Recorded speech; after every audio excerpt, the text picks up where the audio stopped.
Hey, yeah, what up? How y'all fine folk doing today? Now, today I got another true crime story for y'all, and this one will take us back into the 90s. And as a disclaimer, the details that I'm about to get into are extremely graphic. So now's the time to put on your headphones or get the kids out the room. And before I start the story, I want to send a special shout out to a supporter of mine, and her name is Audrey Phillips, for that $20 cash out. I got it early today, and I appreciate everything that y'all doing for the channel as a whole, man, for real. Now let's get into it. I go by D-Jack, but you can call me D. So I go extra hard on that hard flow. Call me D.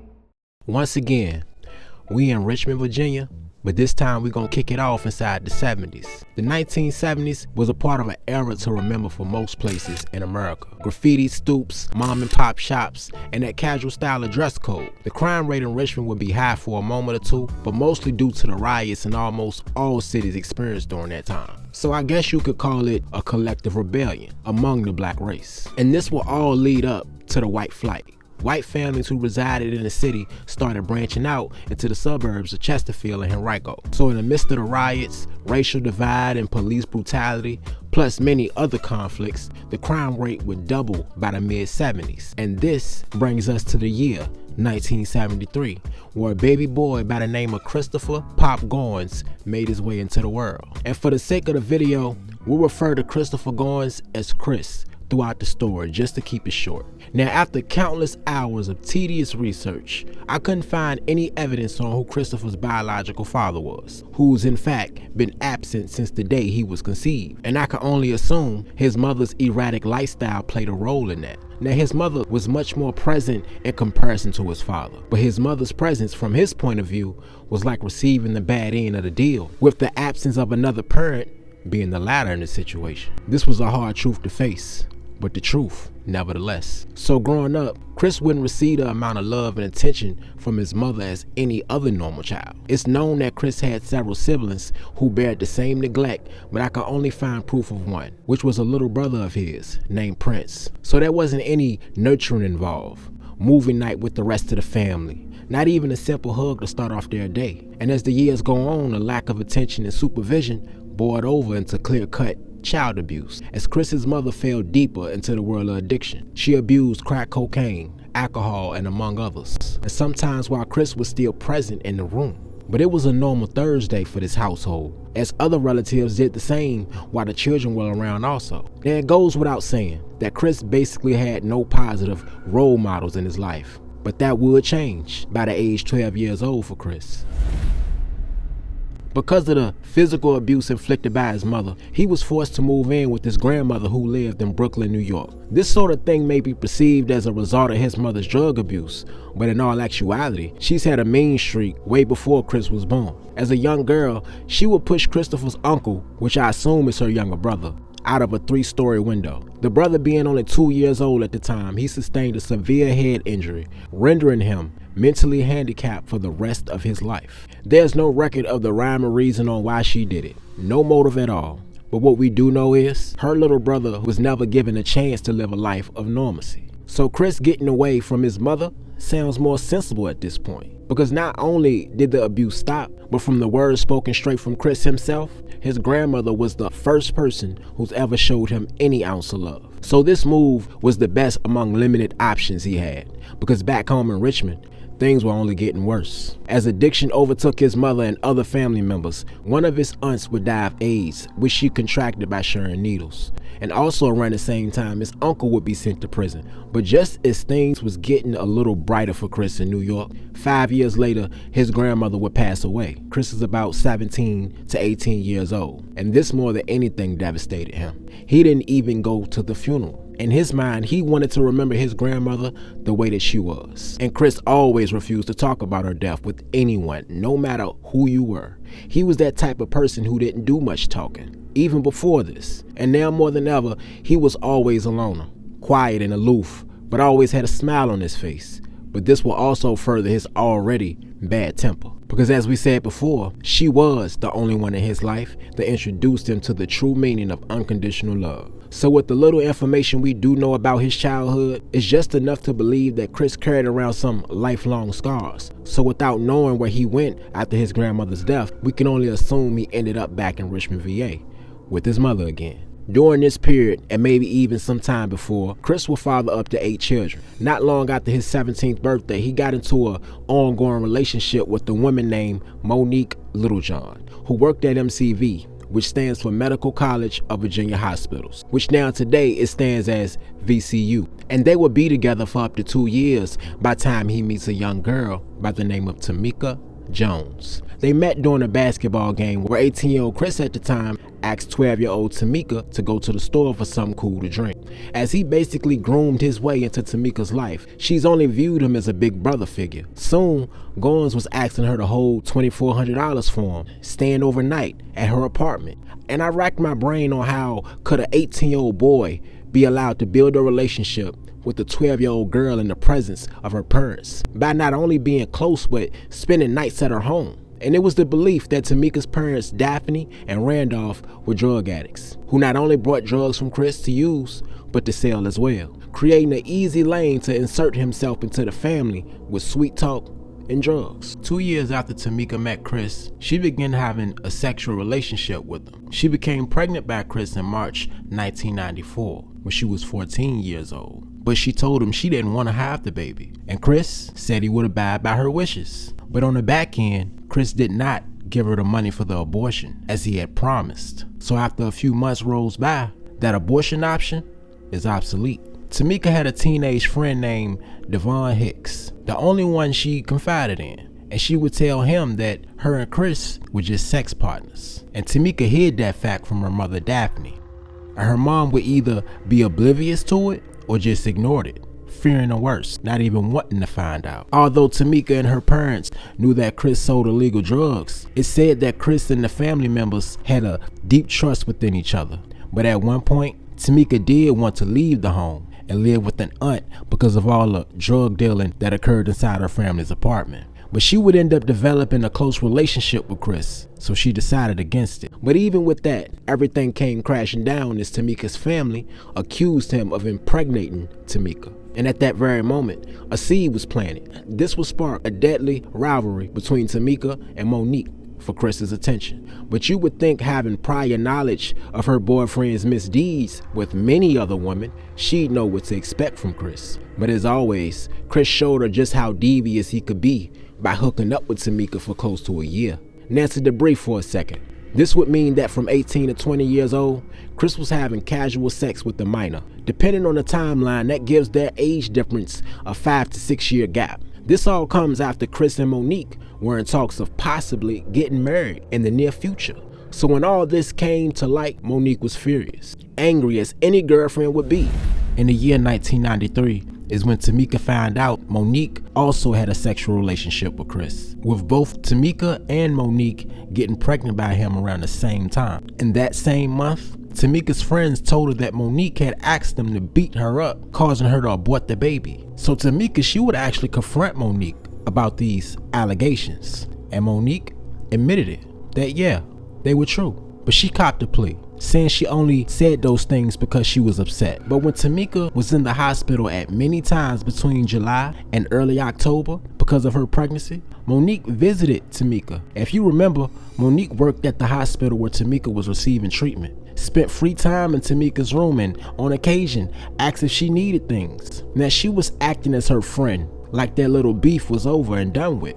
But Tamika wasn't stupid. Not for a second did she believe that she was that sincere. On October 11th, 1994, Monique visited Tamika in her hospital room several times during her work breaks, took it upon herself to tell her that Chris don't want anything to do with that baby. And she further told her that on October 14th, she and Chris planned to go to New York, where Chris's father lived, to start a new life.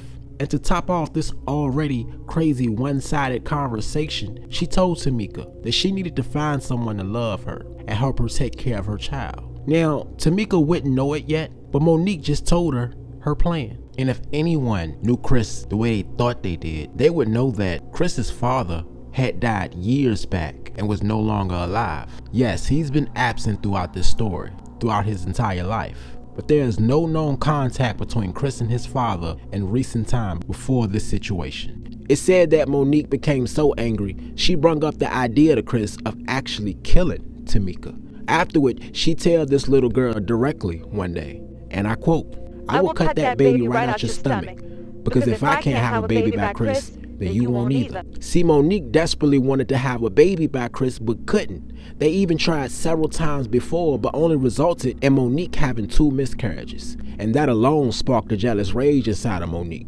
It isn't known if Chris agreed with Monique's course of action or if he himself had a more sinister plan in mind. Chris would spend a lot of time in Gilpin court housing projects while dealing with Tamika, a regular visitor, what they called him. And everybody knew him as Papa or Pops, having nothing but good things to say about him. Chris was described as a mild-mannered, smiling young man who would give old people rides to the store and buy treats for the kids. So the New York native, who's now a local Richmond drug dealer, tried masking himself with this good guy persona, and only he knew what lurked under the surface. But by now, Chris had so worn out his welcome that family members had talked about seeking a warrant for Chris's arrest on a statutory rape charge. But no record of such charge exists. Now Chris, he would take a trip back to his hometown of Brooklyn, New York in the beginning of the year of 1994, with plans on buying cocaine to sell back in Richmond. So upon arriving back in the city in the month of February at the Henrico County Amtrak train station, and an unlucky draw, police would do a random search, finding drugs that Chris tried to transport. Drugs that were worth about $5,500 on the street.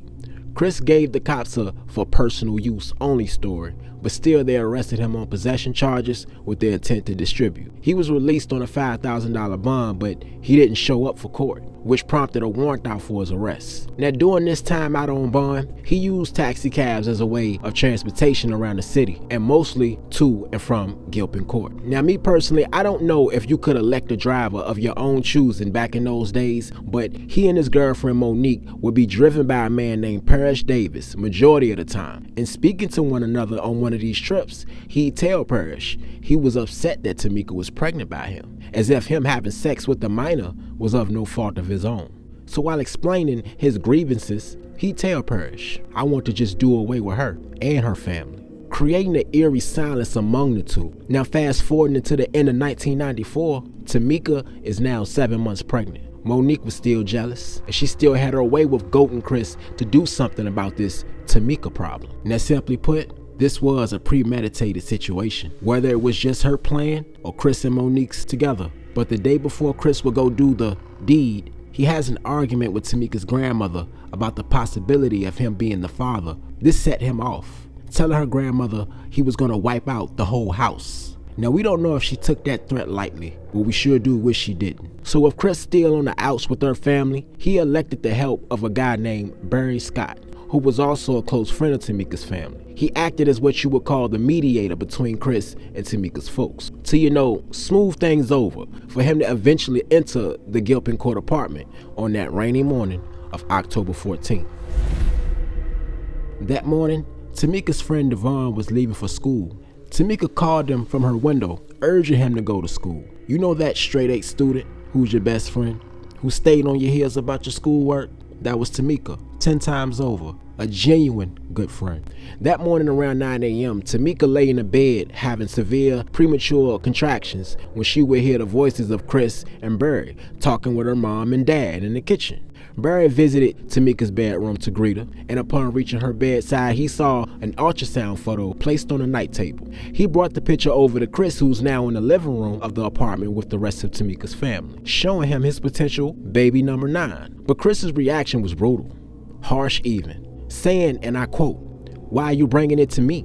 I don't want to see it. Take it back." Afterward, he read the room. He could feel the tension, so Barry saw that as his cue to leave the home, not knowing the horror that would follow not long after. So for the next 30 minutes, Tamika could hear Daphne, Randolph, Chris, and her little brother David in the living room laughing and conversing. And anyone outside looking in would wonder why, after almost pressing statutory rape charges on the man they claim impregnated their daughter, be allowed in the home afterward. Even Chris's brash statement toward the ultrasound photo was grounds for a swift dismissal. But to revisit one small but serious fact, Tamika's parents were involved in the drug trade. No matter what side of this trade they sat on, dealer, user, or both, and left an open door for Chris to walk through. Now inside the room where Chris and Tamika's family parlayed went silent for a brief moment, almost abruptly, but shortly after, the sounds of multiple gunshots occupied that room, causing Tamika to jump up out of her bed. She could hear her brother crying, her mother screaming, and there they weren't at all as the shooting stopped. But only for a short time, while hearing a single set of footsteps moving quickly toward the bedroom of her 3-year-old brother and 9-year-old sister. While frozen in place, she watched flashes from the gun bounce off the walls of the hallway, where she heard at least 3 more shots toward her siblings' room. There was a consistent sequence of sounds, one after the other. Footsteps, screams, gunshots, then silence again. As if this were a synchronized hit, Chris traveled room to room, eliminating Tamika's family members one by one like animals. And now those dreaded footsteps made it to the entrance of Tamika's door.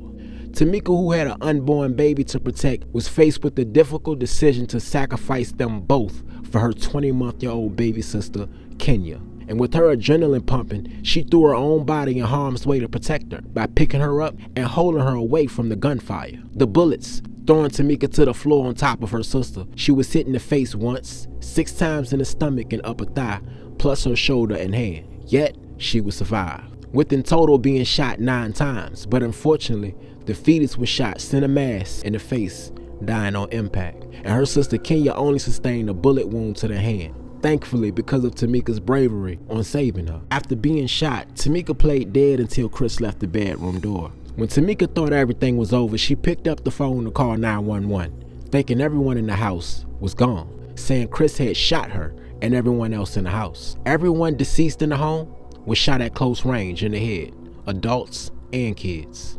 Chris, leaving the scene, got inside a car parked a few blocks away from the apartment near a corner store where his girlfriend Monique awaited him. Not long after, police arrives and they enter the home, walking in on the carnage left behind by Chris. Now, some officials say it was the worst crime scene they've encountered in Richmond's recent history, and hope they never had to experience another case like it. Once detectives hit the scene, along with forensics, the officers will find 3 baggies of powder and crack cocaine on Tamika's father, Randolph. And later during the autopsy, they learned that Daphne had cocaine in her system, with specific information from certain family members saying they wasn't involved in drug use, they didn't sell drugs, they was this good person. We know all too well in situations like this, it's more to the story. It's a motive for everything. By the time the sun sets over Richmond, on the same day of the murders, Chris is planning his great escape.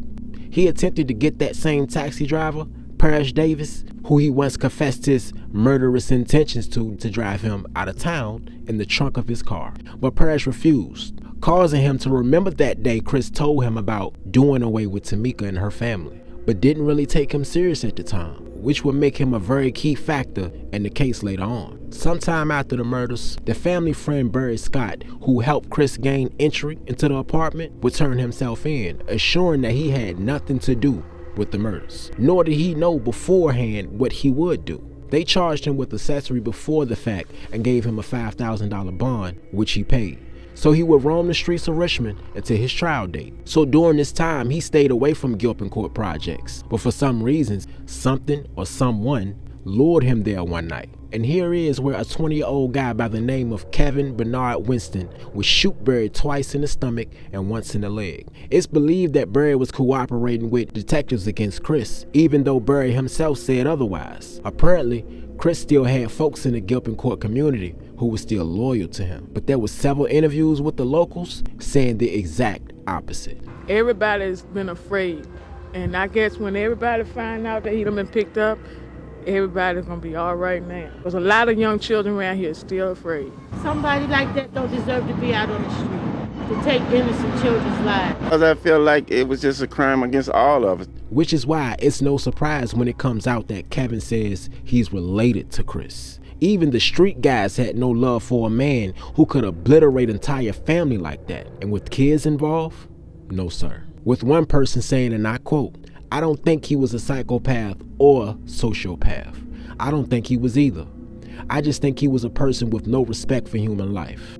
There will be a nationwide manhunt for Christopher Goins, with police also looking for Monique Littlejohn, who was considered Chris's wife or main girlfriend at the time. But right now, they only wanted to question her as a witness and not as a suspect. But because she, along with Chris, had been missing for the same amount of time, they thought maybe she was actually with Chris rather than the oblivious wife they initially thought she was. So after the taxi cab driver Parrish refused his request, he did find another way out of the city, and that was through Monique's mother, 40-year-old Bertha Royale. She drove Chris and her daughter out of town to Brooklyn, New York, where Chris spent much of his teenage years. Afterward, she reported her daughter missing on October 16, 1994, 2 days after the murder. They hid out at the home of his half-brother and girlfriend for a little over a month before they were captured. They slipped in quietly without anyone knowing, to the point where everyone was still asleep as FBI agents and SWAT made way into the apartment. Chris sleeping on the couch, Monique sleeping on a mat on the floor, were awoken to a room filled with pointed guns, and their run was over. Now, while locked up on Rikers Island, Monique would get close with another inmate who asked her if she had really did what the rumors are claiming. Monique gave her a smirk while nodding her head to agreement. But this would prove to be a big mistake on Monique's part, with this inmate later testifying against her at trial. Even in the face of upholding street codes among one another, there is no clique, squad, or faction that was okay with the killing of children, especially being that 80 to 90% of women incarcerated with Monique were mothers themselves, who only wished they could see their own kids again, which some wouldn't, having a life sentence. After being extradited back to Richmond, the trial would start soon after. Chris was ultimately sentenced to death. Monique was sentenced to 178 years for her role in the murders, believing she was the driving force behind it all. Murray Scott was sentenced to 7 years for accessory before the fact, and Monique's mother was also sentenced for accessory after the fact. After the massacre, Tamika was hospitalized for a while, having to get a hysterectomy because of the damage to her reproductive organs during the shooting, making it impossible for her to ever have kids again. But the lead detective, C.T. Woodard, would say Tamika was a very strong young lady, and she handled the ordeal as a whole well enough to keep going, knowing she would have to pick up the pieces not just for herself, but for her sister as well. Tamika and her sister Kenya were taken into witness protection, where they were guarded 24/7 throughout the trial.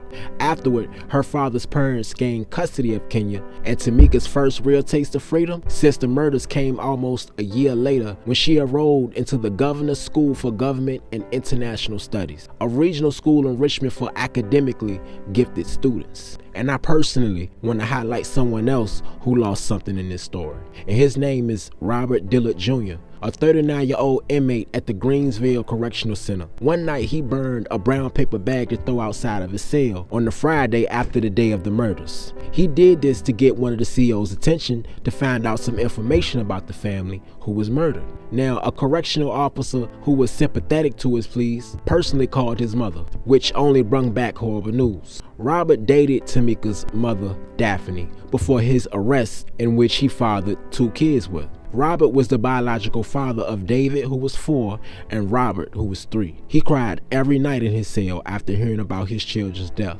saying, and I quote, "I can't understand what harm a 3-year-old and 4-year-old can do to him. I really don't understand what any of them could have done to him for him to kill everybody. Maybe if I was there, none of this would have happened." A terrifying revelation for any father in his position, proving that even the actions that only directly affect you can indirectly affect those you love the most. There were so many moving parts before and after that if anyone would just paid enough attention, if anyone asked more questions or looked into the threats that Chris was making toward the family, it probably could have been prevented. But I'm still not sure if we really know the actual pure motive. Maybe it was all over the baby, over Monique's jealousy, over Chris's anger, over a drug deal going bad. Who knows? But 5 lives paid the price for it. I just want to say my condolences to everyone who lost their life because of this. No one, and I mean no one, not even the intended target, deserved what these monsters had to dish out. Nothing justifies it. Nothing. A troubled childhood, a jealous wife, just nothing. And I hope one of the more important lessons that we can learn from this is to be vigilant around your kids. In this story, we had representations of present fathers and absent fathers, present mothers and mothers who are there but are not there at the same time. Point is, being there is not enough. Your drug use affects them. Your decisions affect them. The moment the baby is born, every move you make should be taken into consideration for that child that you bear. But rest in peace to the fallen. And y'all stay safe out there. We out. Call me, D. Hustler talk, no comment though, just paper chase. Chasing my dreams, my nightmares, ain't got no money. Just a cardboard sign and they existing so bummy. And they want me down with them at the bottom of the barrel. I don't want no parts of it. For that life I never settle, so I go all in that bit. Want all my pockets down.